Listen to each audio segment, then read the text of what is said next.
sure does. It's been a while. Yeah, I missed you. I missed you too, buddy. Oh my God. Let's get into it. Yeah. Boom! It's Hot Mike, Jesse. Welcome back. I'm glad to be here, my friend. Happy holidays to Happy you. holidays. And yeah, we are post Christmas now, and the Hot Mike studio took a little time off for the holidays. Yeah. And I haven't had a episode in a couple of weeks. Yeah. But in that time, I got married. You did. I went on a honeymoon, celebrated Christmas, and now we're back. It's been a fruitful month. It's been very fruitful. A lot and it's- happening. Yes. Yeah. Very necessary to take some time off. And now we are at the new year, Yes. and we have gathered together again and to drink and be merry. That's right. Hey, And be cheers. merry. 'Tis the season to be merry. Hell yeah. Well, Did you that's have a good my name. holiday, buddy? I did. Yeah, I had a lot of fun got to hang out with the family, and also, stayed busy playing gigs the whole week. Yeah. And it was nothing short of fruitful, and interesting as well. The very last night was especially interesting. We had some people being extra merry and doing some backflips in the bar, and there was a mishap, and one guy landed on his back, and another guy landed on his face, and so that was unfortunate way to end the very last night, the last song of the last set that we played on the last night, and then I locked my keys in my car. Oh, bummer. But that happens about once a year at that same venue for me, I think. So luckily I have roadside assistance. It all worked itself out. It was just Okay. one of those like, okay, this is all right. Yeah, hey, it's Sunday night. All right, why not? So now did these, I guess, barfly gymnasts have to speak to the EMT at the end of the night? Oh, well, he was, yeah, they were certainly interested in what kind of insurance the bar had, even though it's, their fault. If you're trying to do backflips off this, jump up on the stage you're not supposed to be on and do backflips off of it. Oh, okay. And his foot caught one of the hanging speakers, so he shorted his landing, and he'll have some dental work that needs to be done for sure. Yeah. Oh, that It must have was been rough to really see. a bummer. Yeah, it was like, God. It's kind of my biggest fear. For real. Not the It's like- moneymaker. No, Yeah. not as much. For some reason. I mean, that's bad. But for some reason, like fucking up the grill Oh, yeah. is one of those things that like I'll dream about. Like teeth. Okay. Yeah, they're there. Yeah. Yeah. Whoa. That's a classic or Jungian dream, I think. It's But about you have a loss dream of power that when your your teeth fall out? out. Yeah, Uh-huh. because you can imagine if you don't have teeth, it's a lot harder to chew. Yeah. I have no power. I can't. Right. I can't sustain myself even if I have no teeth. Very interesting. But yeah, other than that, that was just an interesting bit. But man, we had a great time. Corey, my little daughter, she's like 2 years and 9 months or something. Yeah. So this Christmas was especially fun because she's really become extremely expressive Uh-huh. and using a lot more words. And so she was apparently, after we went to sleep on Christmas Eve, we set out all the stuff for the early morning. We opened a bunch of stuff in the night before. Nice. And her grandma said that she could hear her going, wow, running back a couple different times through the night. But she didn't open anything until we all woke up. So, Wow. yeah. Okay. Yeah, she's the Santa Mythos was in place at See, that point. That's what really counts. Yeah. Like if you like, I love the holidays, but going crazy for Christmas, and if you don't have kids, which I don't have kids, but now I have nephews, and now I see the power of, Yeah. and I just remember it as a kid myself. It was like, I love it now because it's a great time for celebration. I like the decoration, and it's just warm and cozy. Yeah, As a kid, it's magic. it's magic. Straight up magic. Yeah, And to see that again, yeah, and I cherish it, and I could see why my parents weren't in any rush for me to not believe in Santa. oh Because yeah. they kept it going late into my teens.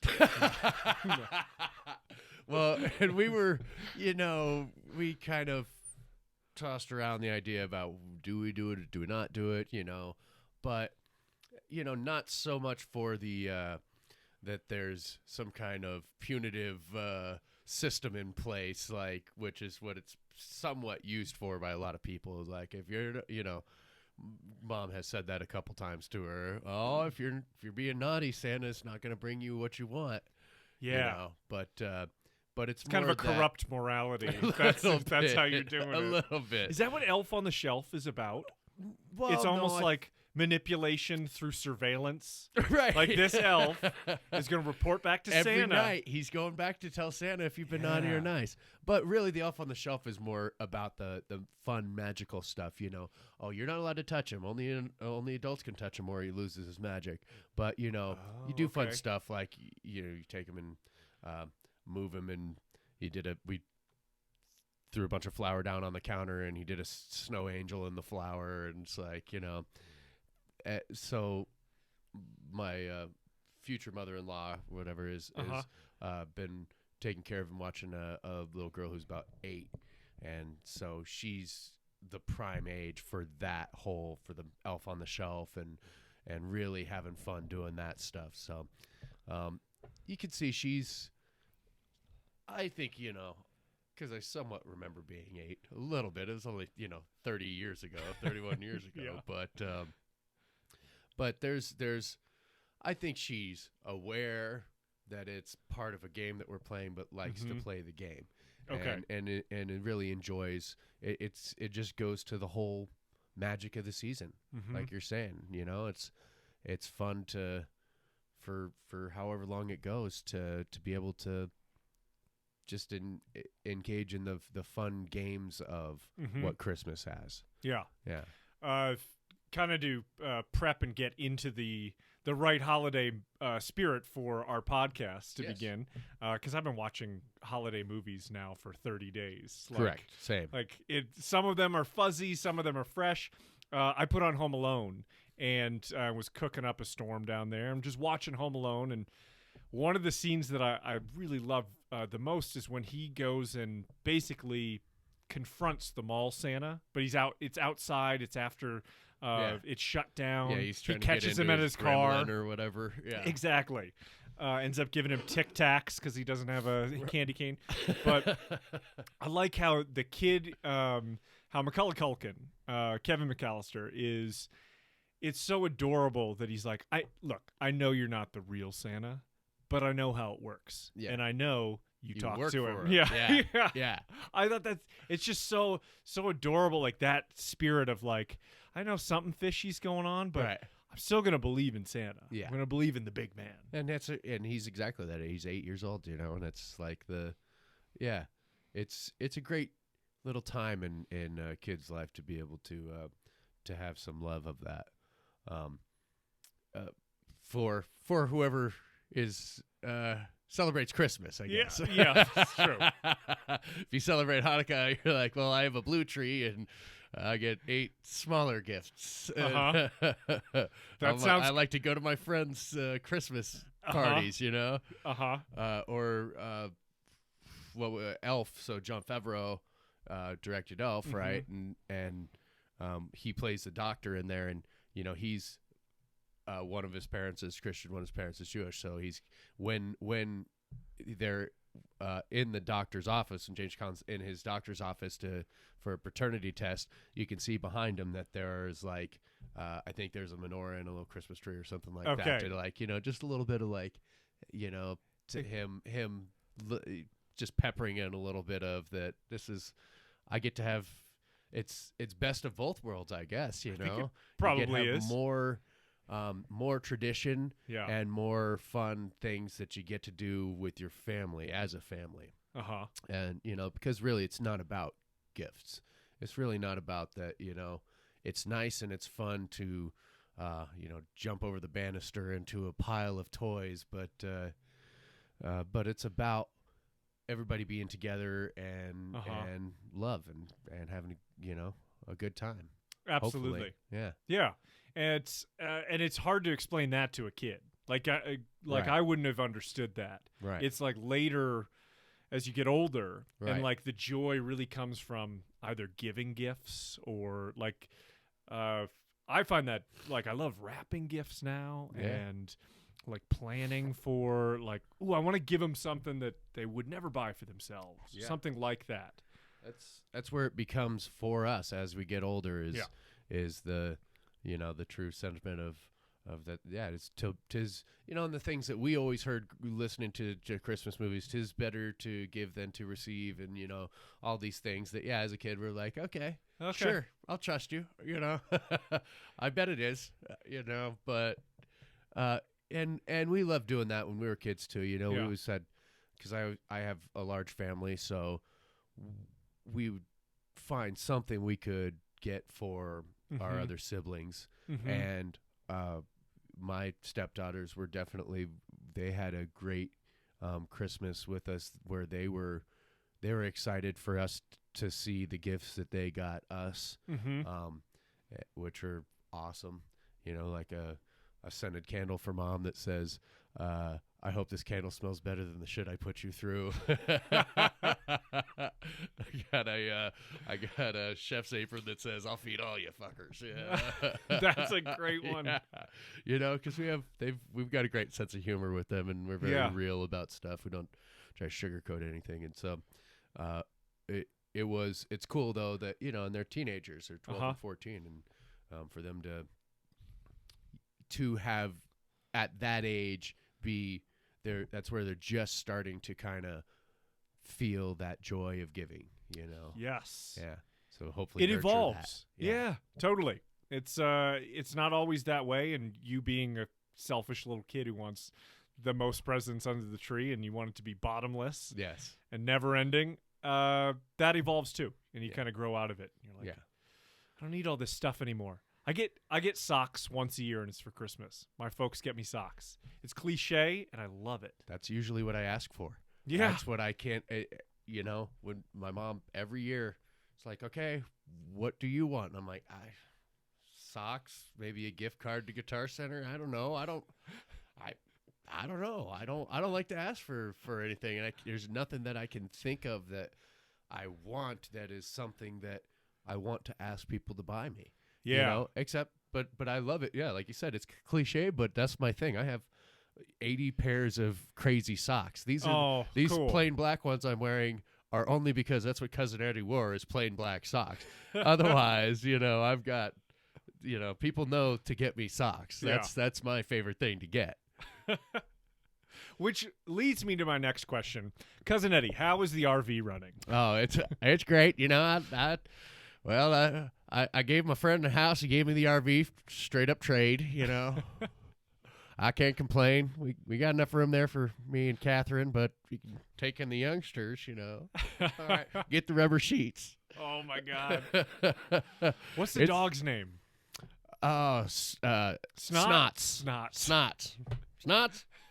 Get out of there. No, I don't think a little tree water's gonna hurt him. Should have seen him before we left. He drank a quarter motor oil when he lifted his leg the next day. Holy shit. Yep. Well, the shitter was full, but, Merry Christmas. Oh, my God. What was the movie that you kicked off the holidays with? I think the first one, because like you said, you've been watching them. I've been watching them for 30 days. And I think the first one, which is the one I watch every year, would be A Christmas Story. Yeah. Okay. Yeah. Mm-hmm. Peter Billingsley's Ralphie, the kid who wants a Red Ryder BB gun. Yeah. Which, when we were growing up, and my family's from Kansas, so there was always a Daisy air rifle BB gun in the garage at my grandma's house. And even though we never had BBs in it, we'd always be playing with it. And, but there is something. So that was at 83. So that came out the year after I was born. So maybe I was 1. But I always remember watching that every single year. With my dad, he loved the movie, and I think it just reminded him of him being a kid. It's kind of around. It's a little earlier than when he was a kid, but probably the exact era of when his oldest brother was that age. Okay. So reminded him of his family a little bit. When I was growing up, I thought it was a movie from the 50s or 60s. Yeah. Yeah. The period. So it takes place in Indiana. Okay. But they shot it in Cleveland because they scouted like 20 different cities through that Midwest area, and Cleveland turned out to be the closest to representing what a small-town Indiana town looked like at that time. And apparently people from all over Cleveland brought all their old 50s cars out, Okay. and they would just go, hey, drive around until we tell you to stop driving around. You know, And you're going to be part of the movie. yeah. And then would pressure wash all the cars because they've got, these are all like at the time Classic these cars. are classic, antique or classic, 30-year-old at least cars in great shape and ice salt and stuff or ice melt salt and will tear it up. So they would pressure wash all the cars and then keep them down in a parking garage every single night. Okay. So Wow. so it was a community effort for the whole city, and also that's the season of giving. Yeah, out front of let's see, it's whatever their toy store there, where the Santa shoot your eye out, kid. Yeah. What is the toy store that they visit? Higbee's. Higbee's? Yes, Nice. Higbee's. Good memory. Yeah. Because I was gonna say it's not Gimli's, which is where Elf takes place, and Gimli's.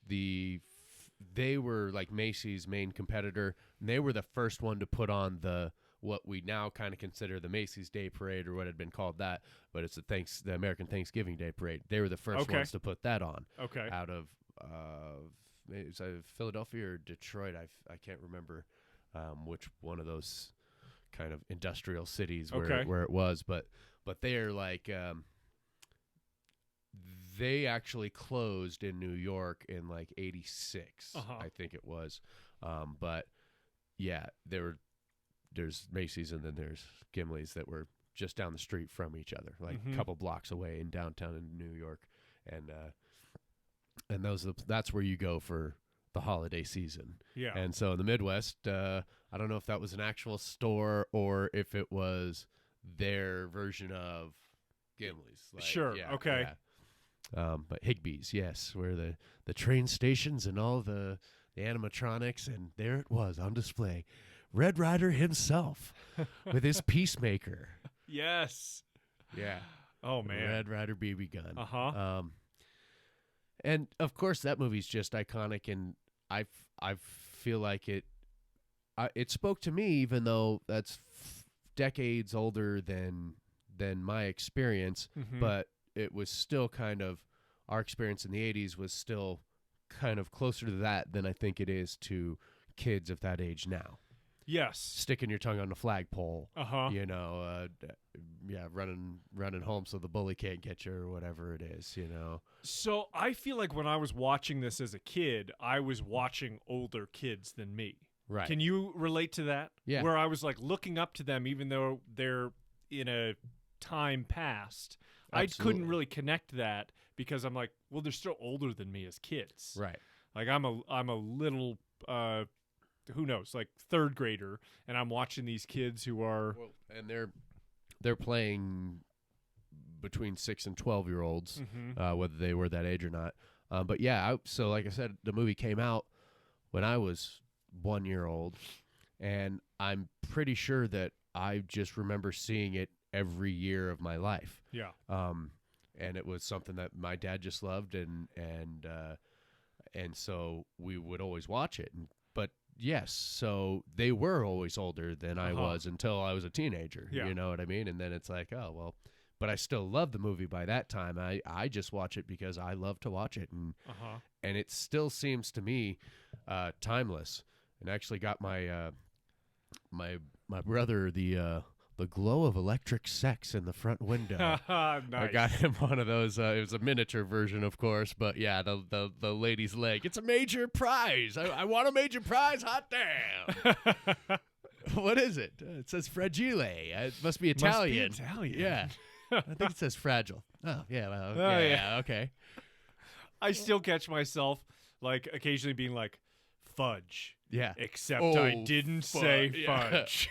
So the king mother of all swear words, the F dash dash dash word. It's so brutal when you hear Yeah. the kid on the other end of the phone Oh, Mom, getting what? beaten, No, Mom. beaten by mom. Schwartz told me. That's where I learned it. Schwartz. Oh. You I'd heard snitch. my father utter that word more than a dozen times every day.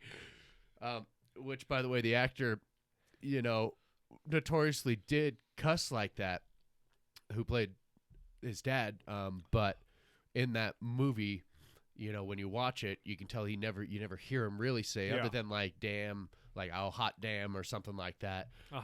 He doesn't. But when he's like messing with the furnace downstairs, he intentionally had to create like a language of making up words like Yosemite Sam or something. Wow. So that they could maintain a PG rating. Almost like Joe Pesci had to do in Home Alone. Yes. That was Yeah. Exactly the same. I think that's I don't know if Pesci was aware of it. It's 7 years later that if he was aware he's doing the same thing, but that was exactly. Which is funny. That's what my Uncle Mark does now. There's a ping dinging friggin' stinking pinking. He's doing labor and hits his thumb with a hammer or something. I need some nails made in America.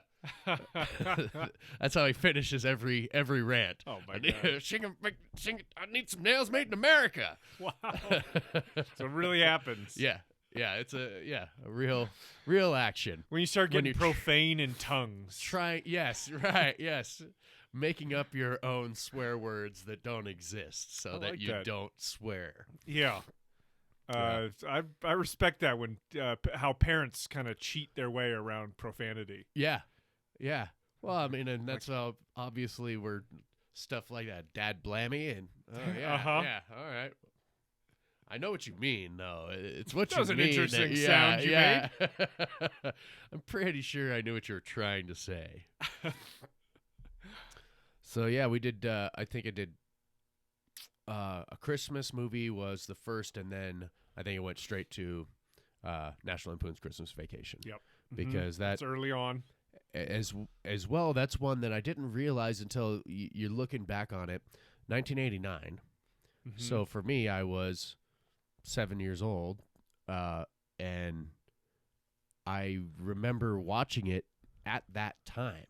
Like it became an instant family classic thing that year in my family. Yeah, or at least the next year. Nice. I feel like I was 8 the first time I watched it at my dad's mom's house. She had HBO, so we'd go there but we all sat around like as a family. So surely they'd already seen it, and they were like, I know that there's several elements that people could construe as inappropriate for children of their age, but I think it's worth it. Yeah, and thank you, because I think it is too. God bless you. I feel like it's I make my kids watch it with me. Like, we're gonna watch this. This is good. Yeah. So it's easily, I would say, my favorite. Okay. Yeah. Everything that else one takes has the a cake. Yeah. I can watch it every time, and even though I can recite it verbatim, I try not to, because I don't want to ruin it for everybody else. But I still want to watch it. Well, that's why we can do it right year. Here, right now. We can. That's right. The movie's not running. It's not on. We can do it. Yeah. One of my favorite sleeper quotes is, Clark, where are you going to fit a tree that size? Bend over and I'll show you. Yeah. You've got a lot of nerve talking to me. What did he say? You got a lot of nerve talking to me like that. I wasn't talking to you. Yes. Yeah, Julia Louis-Dreyfus and let's see. It's a Guest brother, right? Yes, it was Christopher Guest's brother, Richard, I think. Richard Guest? Yeah, I believe so. Who had worked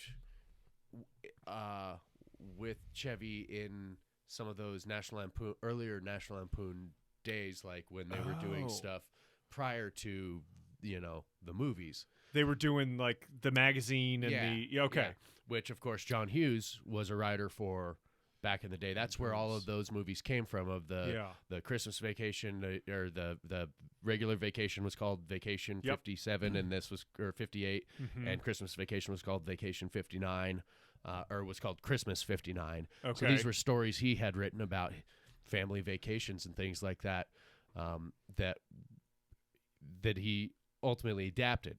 When they came in, by the time they'd done Vacation and they'd done European Vacation, and they asked him if he would do another one, he's like, well, it's basically a Chevy Chase vehicle by now. Yeah. So I'll find, if I have any other ones that I don't think I want to start from scratch with something. But then he found Christmas 59, which when Chevy is up in the attic, and he pulls up the reel, it says Christmas 59 on it.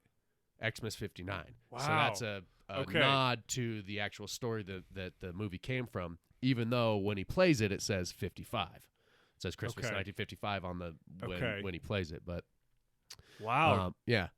That's a deep cut fun fact. Yeah. Damn. There are a few little nods of stuff like that. So was Christopher Guest also involved in the Lampoon production? I know he was a SNL cast member. Yeah, I think at one SNL, point. but not Lampoon. I don't believe. But there. I was gonna say there's just a few other type of. So some of the writers of. Let's see, what was the next movie on that I watched? It's so hard because I literally watched like 25. It was almost like a movie every day. Yeah. Like you said, some fuzzy, some crisp. And you sent me some on the list that I was like, I'm embarrassed to admit I've never seen this. Right. Yeah. Well, I've heard pretty much all of them. Right.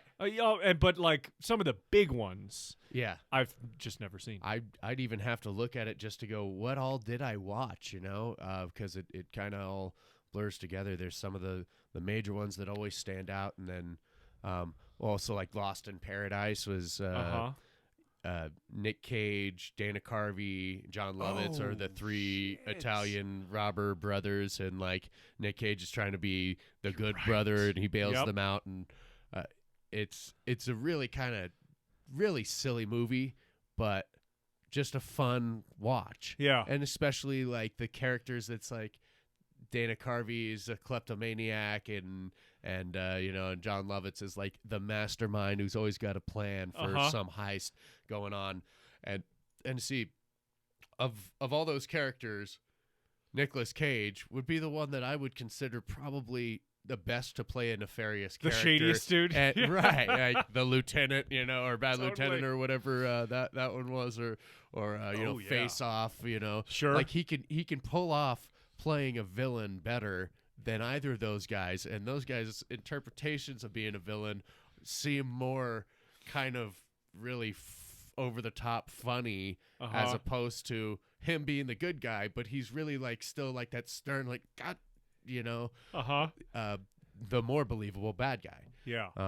But that's a fun movie. They just get stuck in a small town and find out, oh, hey, well, let's rob the bank, and then of course it's heartwarming. They've make relationships with all the people in the town. Of course. Yeah. They fall in in love with the town. I have forgotten about that movie. Yeah. And I definitely didn't watch it this year in preparation. But that just kind of, that shocked me back into, holy shit, there's a bunch of them out there that are just kind of sleepers. The John Lovitz thing reminded me, I read something during the casting of Home Alone that they first offered the role that Joe Pesci took to John Lovitz. Well, they offered it to Robert De Niro. Oh, okay. And he turned it down. Then they next offered it to John Lovitz. Yeah, because they're like the same guy, right? Isn't that interesting? What's the bridge there? But then out of nowhere, I guess Joe Pesci asked if he could be in it, and he was like, "I've never done a kids movie. I'm used to doing nothing but Scorsese films." Right. So yeah. I'm tired of breaking bottles and stabbing guys in the neck with pens. Yet he still talks like he's in Goodfellas. Oh yeah, he still You're in good hands. Your house is in good hands. Totally. Yeah. Where he's like, "Go check it out, Mauve." Yeah. And he's like, "What? Like now?" Yeah. No, No, tomorrow. Yo, yeah. yeah, now. I'm like, that's straight up Goodfellas. To the point of people getting offered or passing on. Back to A Christmas Story. The old man, his dad was Jack Nicholson. Got the script at some point and really wanted that part. But the director didn't find out about it till a little bit later, and it would have doubled their budget. So, Yeah. And then in retrospect, he said, no, the actor we had play it was born to play this role. Can you imagine Jack Nicholson can't. being? No, I can't either. It's like, I love Jack Nicholson, but I don't. It's not. It wouldn't have been right for the movie for him to play that role, in my mind. I won a top prize. It's a major prize. It's a major award. Look at that, honey. Fragile. Yeah, he I just can't doesn't imagine. He just I really does, can't. he just doesn't. He doesn't fit the Midwest Indiana working man dad mold. Yeah. Really. He can play a lot of characters. It just doesn't vibe in my head to be the right thing. No. But so that's good. It's just funny how when they're making movies and things like that, that's like Scrooge. They had, so is Bill Murray coming back to the screen from about 4 years, a self-imposed hiatus. That I think the only thing he had done prior to that for several years was the little bit of Little Shop of Horrors. Oh, wow. Where he comes in, and he's the masochistic dental. He loves getting fillings or Yeah. loves getting drilled Yeah, on. he comes in. He has Wait, his own like cheek stuffing things. Oh, he's like, I got it. I really like it. Don't worry about the gas. Like the gas is for you, which is. So what year was Scrooged? Was that 89? I believe that was Was it? 89. Okay. Yeah. So he had in taken off. 86, he did that bit in Little Shop of Horrors, but What was he he had up to? 4 years off. I think just trying to probably get himself together from being such a massive star for about a decade. Yeah.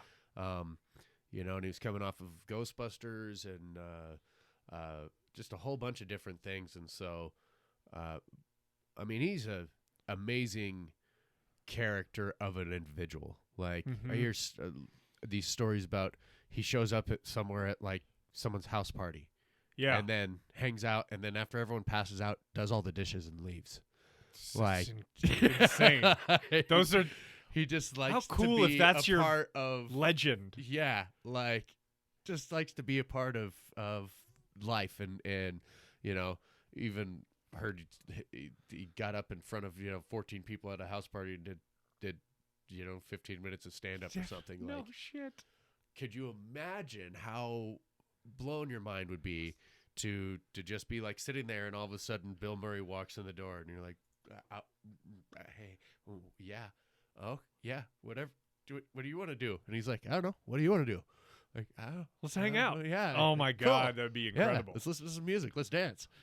What an awesome and insane legend that he's creating for himself. Yeah. I do remember that when I was in college, was people would like put a big flag outside your house that says Bill Murray is welcome at Yeah. our house party or something. Absolutely. And occasionally he will stop by one of those places. Sure. But so I think, he's just always kind of been that kind of person. So like with Scrooged, they had so many of these different like obviously Carol Kane was in there as a major character, and there were little cameos and small bit parts for huge people that only did it because they really liked him. But for him, that movie was like he'd been used to being part of these really ensemble cast for the entirety of the movie. Yeah. And so he described it as being like failing first grade over and over again. It's like you get started and then you get going and then it stops and you start over again, and the whole thing. So it was kind of trying thing for him, but such a. I love that. That's another movie that stands out in the I have to watch this every year. Mm-hmm. even though it's just it was a comedic take on A Christmas Carol, Right. right, which is kind of scary to do, but they did a fantastic job, and it's because of him. Yeah. But so he is like so much into doing improv on set, and so I just remembered seeing like all of these people that were interviewed having worked with Chevy Chase, like there were other directors originally for A Christmas Vacation Okay. that were like, I won't work with Chevy Chase. He's so hard. He's so difficult to work with. And I don't know if that's because he was so famous in his own right, but I remember also hearing stories about him and Bill Murray, like in Caddyshack, and they worked together, National Lampoon and Saturday Night Live, and all this other stuff that they did not really get along at all. Yeah. So they're like two ends of the spectrum, and I love both of them as their characters, as their who they were in the public eye. But so Chevy's really difficult to work with apparently, and Bill is like, you just have to keep your head on a swivel so that you can, like with Scrooge, they ended up with so much more material than they could ever use because they just let him go forever. And then the nightmare of having to edit it together is just like, well, that's going to be... Which take are we going to use? Yeah. They're all different. And I imagine with Chevy, it was more like he's just like, no, we're not going to use that. This is what we're going to do. Yeah. Like he had more of a very concise vision of this is what it's going to be because this is about me. This is my... This is what people are going to respond to. Yeah. Trust me. Just trust me. I know. Yeah. Because I'm Chevy Chase and you're not. Yeah. But either way, I mean, I'd have been honored to be on set with either of them. But I can imagine that, when multiple directors have passed on working with you because they're like, I won't have any control over what's going on. Why would I want to direct if I'm not in charge of movie? Yeah. I'm not actually directing. Yeah. Yeah. If my star is directing. Right. I know who I'd rather party with for sure, and it's Bill. Yeah? Yeah. I think so. I think Chevy would be a bit of a pill. I would have, it's all about where and when. Yeah, that's true. I would love to party with Bill Murray anytime. Yeah. I would have loved to party with Chevy Chase through the 70s. Yeah. You know what I mean? Back in those times, when it was those times, if the time was that. When he's still a not ready for primetime player. Right. When he was, his whole thing was pratfalls. Yeah. Like, I've actually heard this rumor about why he's such a nightmare later in life. Like, he's in constant pain from his early career of falling off of ladders, just falling with a tray full of drinks, and like he was constantly getting concussions, like spraining his back. Like he just had injury upon injury from that's what his comedy was early on, before he became America's funny dad. Right. Like he was sacrificing his body for our humor, and it has a lot to do with like how broken he is as a guy now. That and there was certainly emotional issues attached to the partying. Like he was really close with Doug Kenny. The loss of Doug Kenny, and that was all like he was there a day or two. He was with him out there in Hawaii where Doug walked off that cliff, and so reportedly kind of maybe feels a little bit of like responsibility. They were partying together. They hadn't been neither of them had been partying. He came out to visit him. They partied for a couple days. Then he's like, fuck, I gotta go. I gotta go back. I got work to do. I got some stuff. And he went back, and then Doug walked off a cliff. And it's like, was it because he was depressed, or was it an accident, or well, it's probably a lot of both. Yeah. And because he was a tortured individual, and for those who are listening and don't know Doug Kenny, he is a writer of some of the most classic screenplays, one being Animal House, and second being Caddyshack. Caddyshack really became his project, and he and Chevy Well, and Harold Ramis really were instrumental in making that movie. Well, and before that, he and Frank Beard were the two main founding contributors, founders of the entire National Lampoon everything. When it was a magazine, they went to school together, and it was a lampoon of the school newspaper originally, and both very highly educated and wildly subversive, but living in a time where as heavy drug use was, just standard protocol. And ultimately, National Lampoon, what they had put together as a crew of the actors and voice actors that did mostly voice stuff prior to coming out with the movies, all of those people and everything got kind of stolen away from them to become Saturday Night Live. And so that was one of the biggest things that was that tore him down at that time. He felt like it was all his baby, and he built it up, and they did. And he and Frank Beard sat in there sit in their offices all for days and nights on end, writing and trying to come up with and making these things that were, culturally subversive but extremely hilarious. And then for it all to just go, well, someone with more money just came along and said, "Hey, I'm gonna do this now." And then, according to at least, if you've seen, I think it's a Futile and Stupid Gesture, I believe. Yeah, with Will Forte. Will Forte plays Joel Doug Kenny. McHale. And Joel McHale as played Chevy Chase. It took me half the movie to realize who it was, which obviously, what a great person to play him, because he worked with so Chevy with and Community and all this stuff for years. So they have kind of a similar body build. Yeah. Of Chevy wasn't into fitness the way Joel McHale is, but Joel's a little bit bigger. Yeah. A little bit bigger. But it took me half, and he does Chevy so well. Yeah, that was the thing about that movie. Everybody who they didn't all look like all of the characters, but everyone they sounded like all the characters. Joel McHale sounded exactly like Chevy Chase. The guy who did Bill Murray sounded exactly like Bill Murray. It's a fun kind of historically inaccurate and accurate way to look at and experience what they were going through. But at some point, Joel gets Lorne Michaels to offer Doug Kenny a job as a writer, who his pride was far too strong and beaten at the same time to be able to accept that. He's like, I did all this and you stole it. Now you're going to offer me, I'm going to take your crumb? No. And it's Lorne did not look good in that story. In that story, he didn't. I don't know. I wasn't there, so I don't know how accurate and the whole thing about that whole movie. The first scene, it's being narrated by Doug Kenny, who's posthumous. Dead.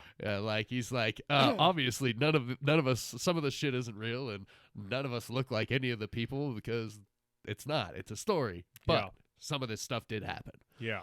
So you don't know what is real, but I would imagine that that's probably a real incident. And from everything that I'd seen from that, and then there was another Fat, Stupid, Drunk, Dead was an actual documentary about all of them and the coming up of, because that's Fat, Stupid, that's no way to go through life, son, from Animal House. Fat, Drunk, and Stupid. Fat, Drunk, and Stupid. Yeah. That's right. Fat, Drunk, Stupid, and Dead is the other Netflix that's an actual documentary about it. Okay. So if you haven't I need to check that one out. Yeah. That one's really good too. Okay. It actually came out a little before the other. Futile and Futile and Stupid Gesture, Stupid and Futile Gesture. I think I don't like the title because it's not easy to remember. Right. There's the Zac Efron movie where he plays Ted Bundy.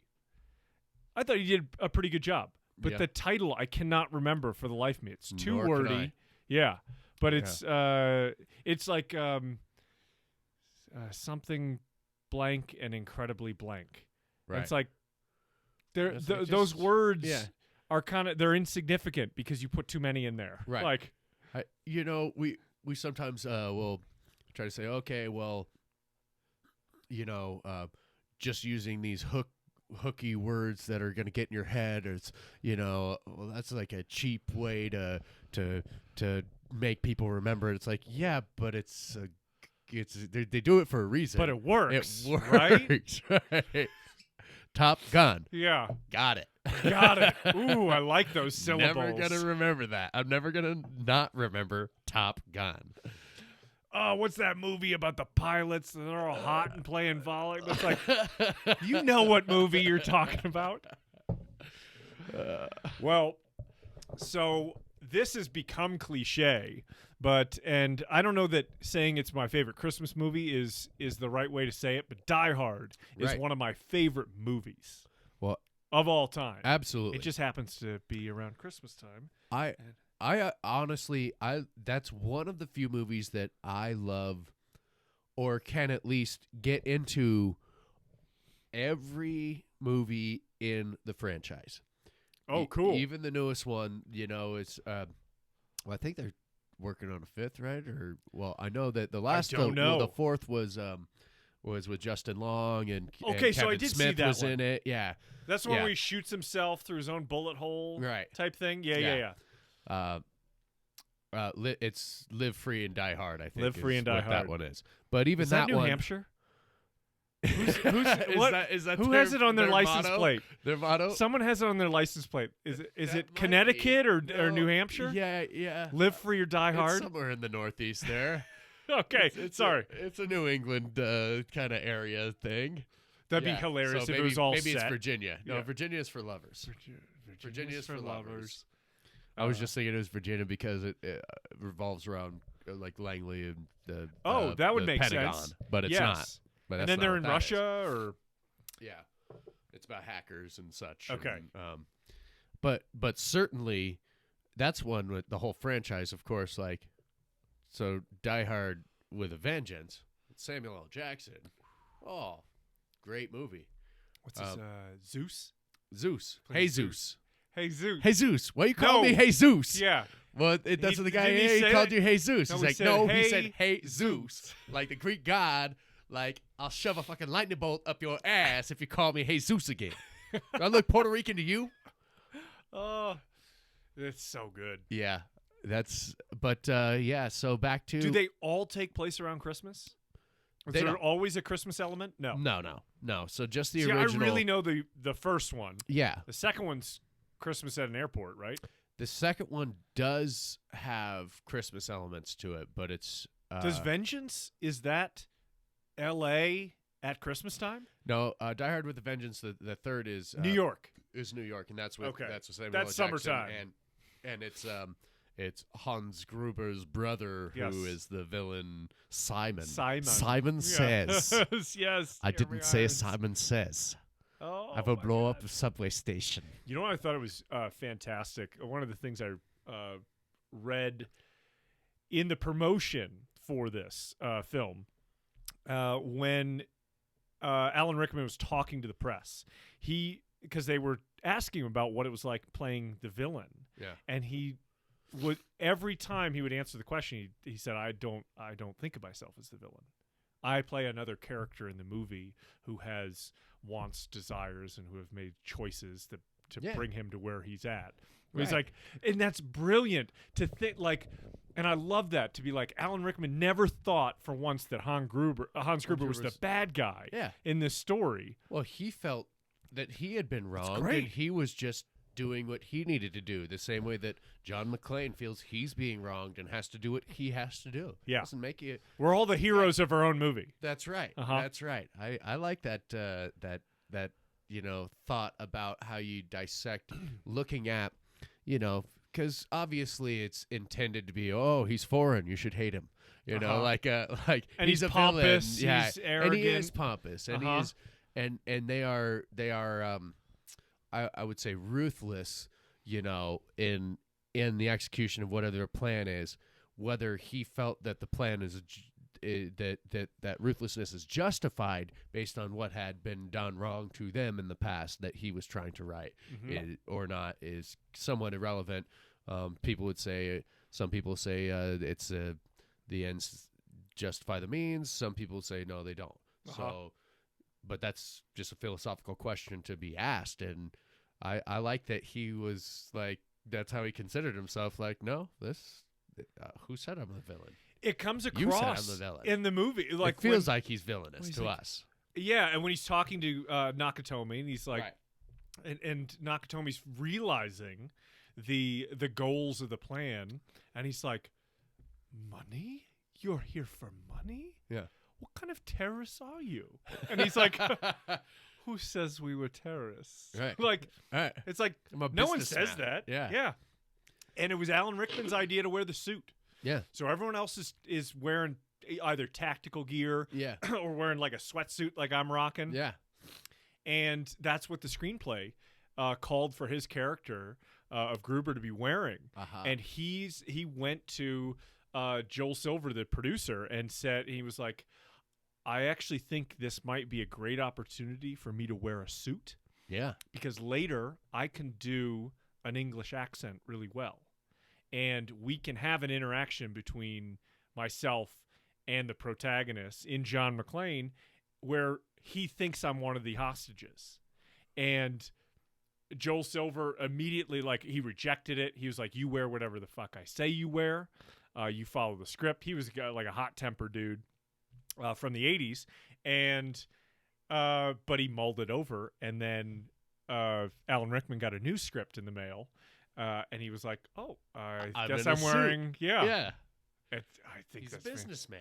He He had an idea and a plan, and he was executing his plan. Yeah. And Yeah. it makes him likable. Like you're not rooting for Hans Gruber, Right. but you're like, you like the scenes you can he's in. understand him. Yeah. Yeah. When he executes Nakatomi, it's horrible what he did, but you like the scene he was in. You know, he's not repulsive. Right. I think the way a villain can be. I think you're right to say likable. It's not like, which he has played in, when he's in Robin Hood, Prince of Thieves or something. That character is just a despicable person. Yeah. You hate him. He in plays that. a wretched Nottingham. Yes, yeah.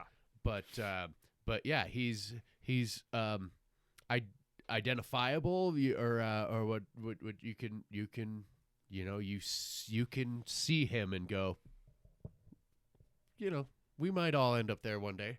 Yeah. Yeah. Given the right circumstances, I would probably do the same thing, which is, I think, what they try to go with Simon in the third one too. Is like, he's ruthless, but he is.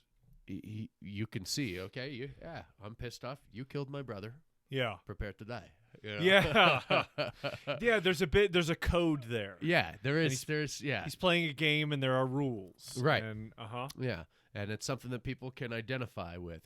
He's an identifiable character, even though most people would like to think they would never, hijack a whole building on Christmas Eve and kill people just to get money. Yeah.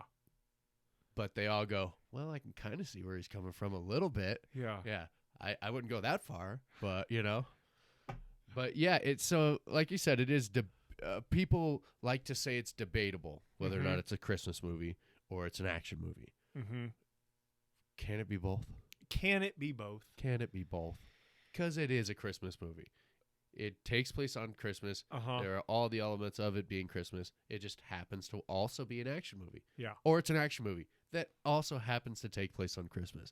Totally. However you want to look at it. It can be both. It's both. Yeah. It is both.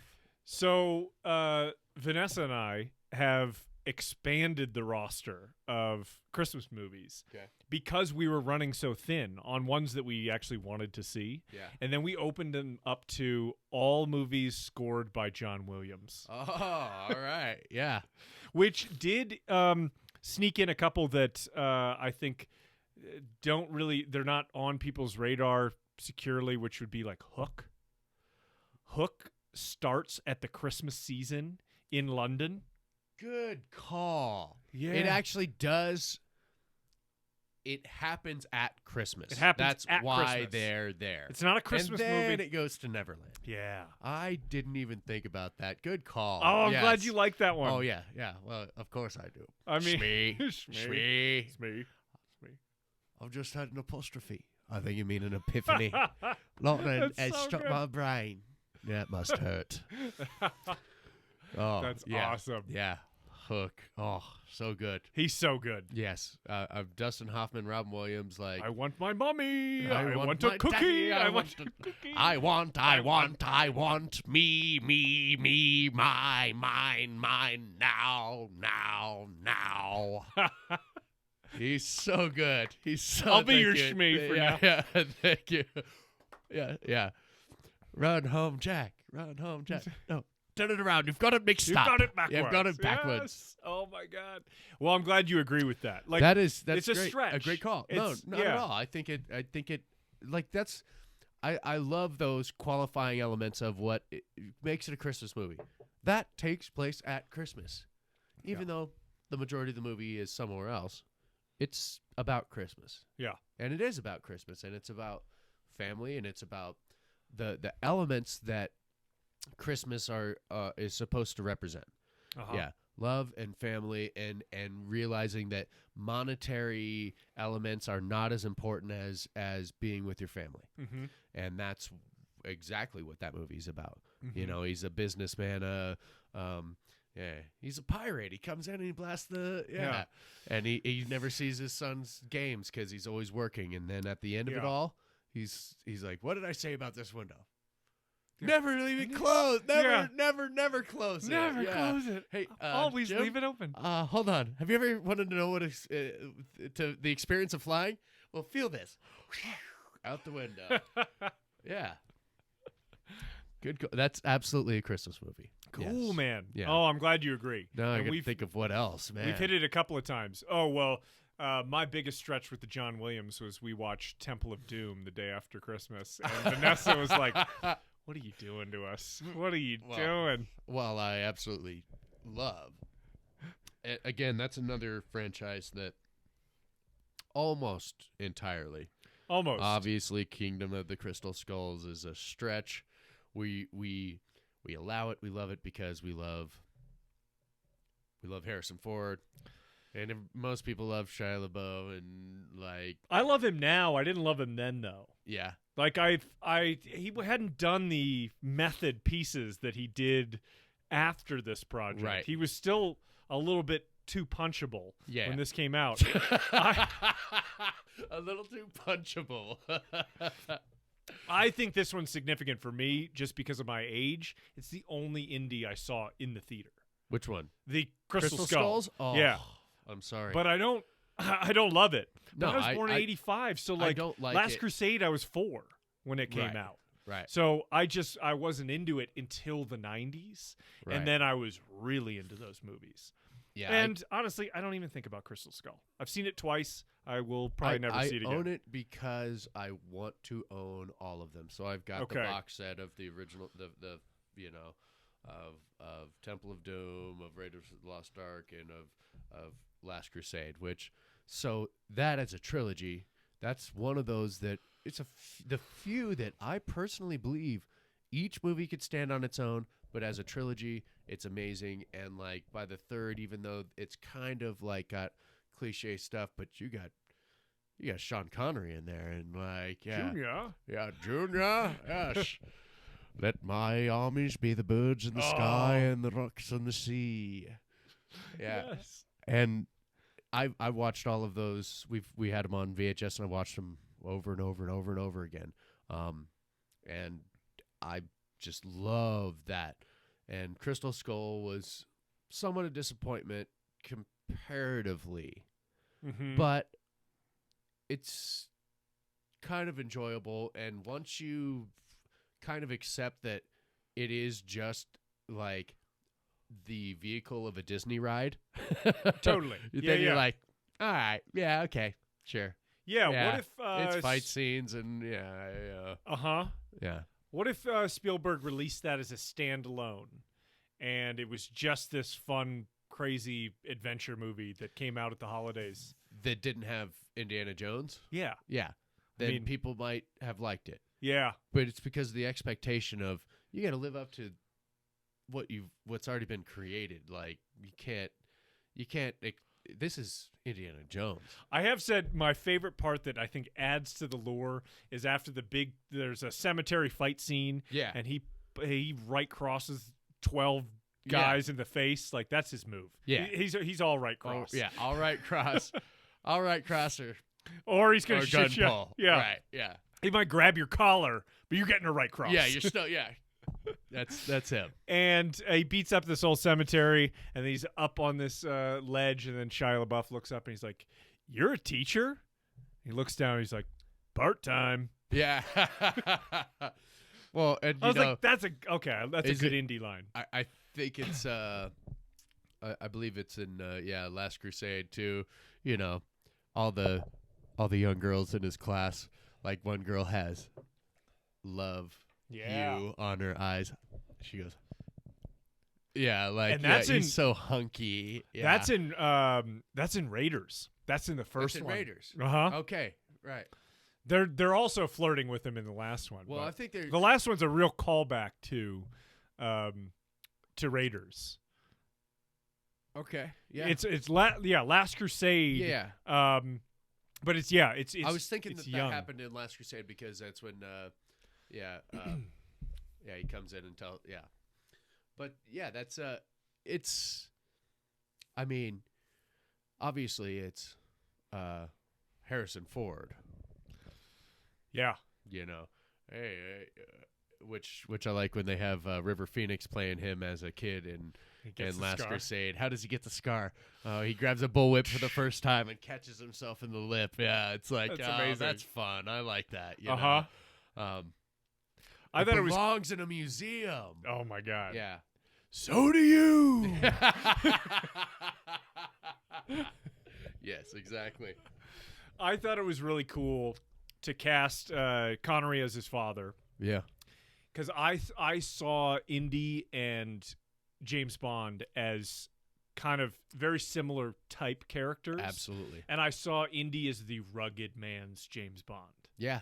I know they didn't have the same kind of legacy and runtime, like as far as number of films, number of actors who played it, but I saw Indy as...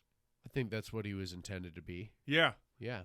Like a sophisticated man of the world, but he's a guy who gets dusty and dirty and punched in the face. And yeah, he doesn't drink martini shaken not stirred, but he certainly might have a martini with here's to you, Lou. Yeah. The only thing I can think of is Indy drinking. Well, let's see. The Raiders, very first, at the beginning of Raiders, whiskey. Oh, right? Do you remember that? Oh, he does that when he's being pressed against the bar, and he's like, whiskey, and she gives it to him, and he smashes it. Yeah. No, but he drinks a martini at the very beginning of Temple of Doom, and it's poisoned. Oh, yes, that's right. The antidote to a poison you just drank, Dr. Jones. Oh my God. Yeah, so that's the only time you actually see him drink. God, he pulls off a white tuxedo. But he does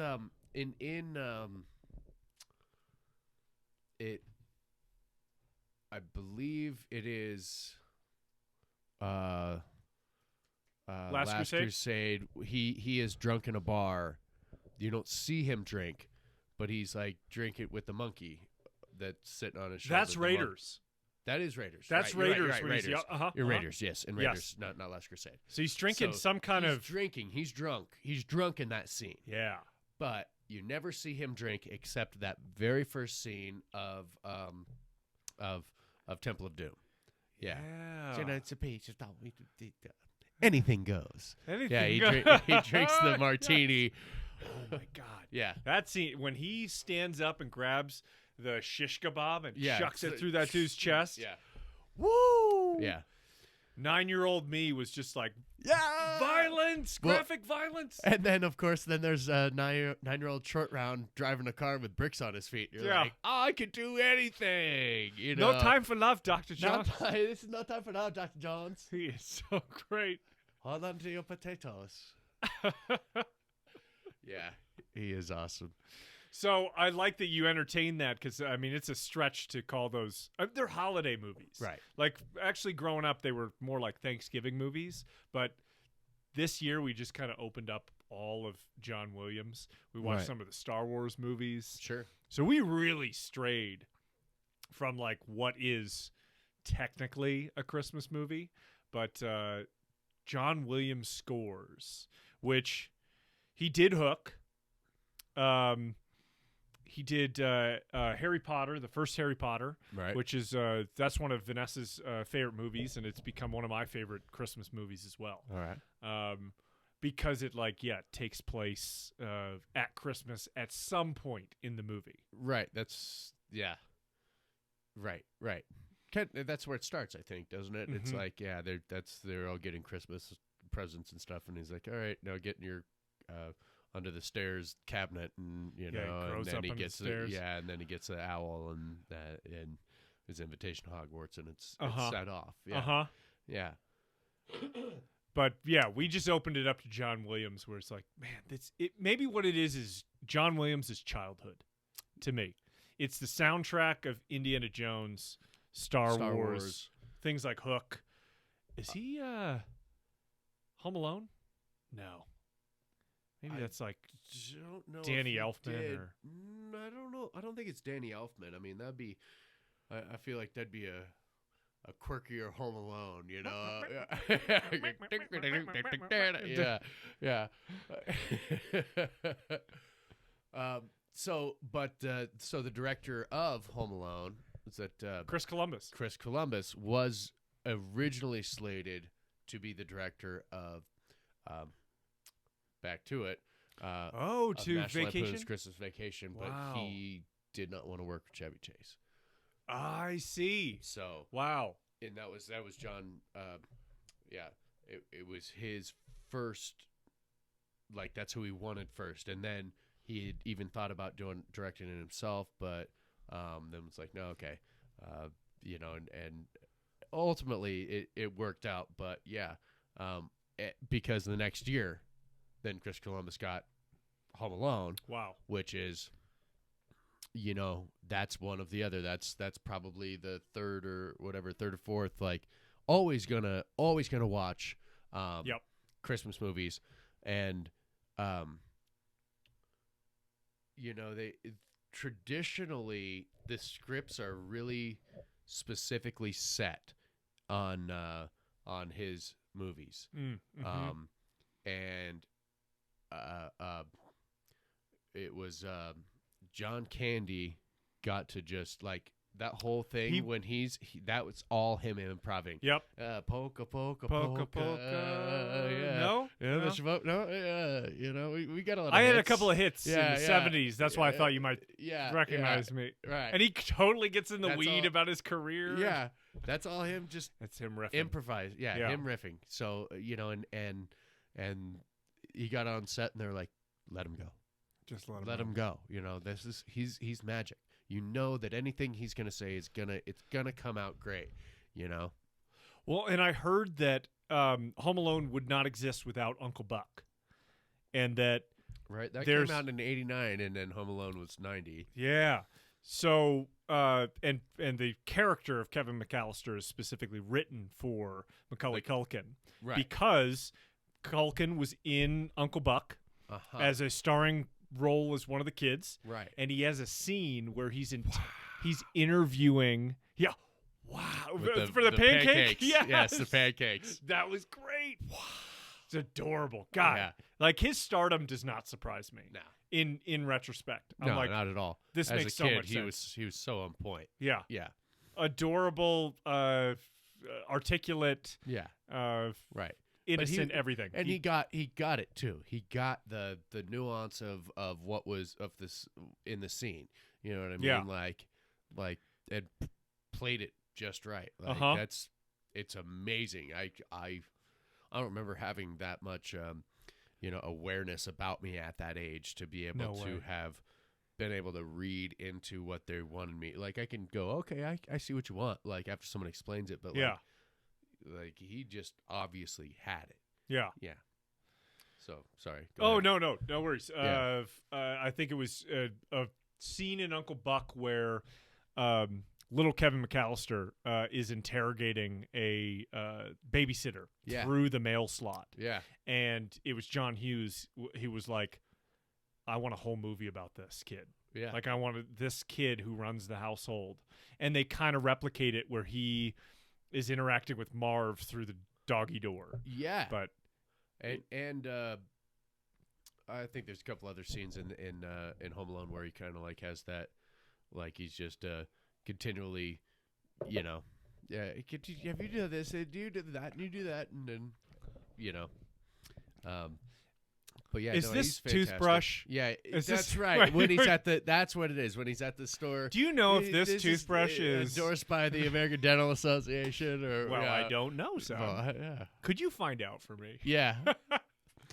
Oh man, to Kevin McAllister. Yeah. Merry Christmas, Jesse. Merry Christmas, Mike. And shall we have a Happy New Year? Yes. Should we do many episodes together? I'm so looking forward to every time we get together. I love that, and that absolutely warms my heart. And I'd love to set a goal for 12 episodes with you Once in a the month, new year. baby. Let's do it. Let's do it.